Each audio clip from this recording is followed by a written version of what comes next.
हम रंजना कर्ण आइ घर आंगन चैनलसँ एगो कीर्तन लऽ कऽ आयल छी, जकरा अहाँसभ विवाहोमे गाबि सकै छी, बेटियो बियाहमे, बेटो बियाहमे, भजन कीर्तन सबमे गाबि सकै छी। सुनू। देखी कऽ राम लखन दुनू भैया जनके जी मोहित भेलाना। देखी कऽ राम लखन दुनू भैया जनके जी मोहित भेलाना। मोहित भेलाना सखी है मोहित भेलाना। देखी कऽ राम लखन दुनू भैया जनके जी मोहित भेलाना। देखी कऽ राम लखन दुनू भैया जनके जी मोहित भेलाना। कहथि जनके जी सुनु विश्वामित्र। कहथि जनके जी सुनु विश्वामित्र। कहाँ दुनु बालक ना कहाँ सँ यह दुनु बालक एला। की छन पिता के नाम जनके जी मोहित भेलाना।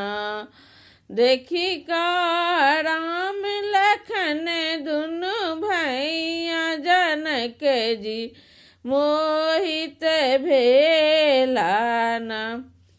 कहल विश्वामित्र सुनु जनके जी।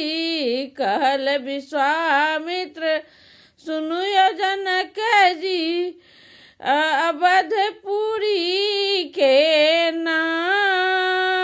अवधपुरी के यह दुनु बालक। अवधपुरी के यह दुनु बालक। दशरथ पिता के नाम जनके जी मोहित भेलाना। देखी कऽ राम लखन दुनू भैया जनके जी मोहित भेलाना। कहथि जनके जी सुनु विश्वामित्र। बालक दुनु नादान। कहथि जनके जी सुनु विश्वामित्र। बालक दुनु नादान। कोना धनुष के तोड़तै बालक। कोना धनुष के तोड़तै बालक। कोमल राजकुमार जनके जी मोहित भेलाना। देखी कऽ राम लखन दुनू भैया जनके जी मोहित भेलाना। कहल विश्वामित्र सुनु जनके जी बालक छथि नादान। कहल विश्वामित्र सुनु जनके जी बालक छथि नादान। ई चुटकी सा तोड़त धनुष के। ई चुटकी सा तोड़त धनुष के। स्वयंवर के रखता मान जनके जी मोहित भेलाना। देखी कऽ राम लखन दुनू भैया जनके जी मोहित भेलाना।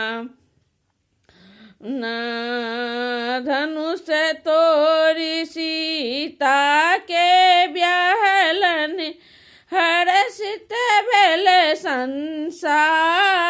धनुष तोड़ी के सीता के ब्याहलनि हर्षित भेल संसार। मिथिलापुर नगरी के पाबी मिथिलापुर नगरी पाबी को राम लखन संजमाई। जनक जी मोहित भेलाना देखी को राम लखन दुनु भैया। जनक जी मोहित भेलाना। जय श्री राम।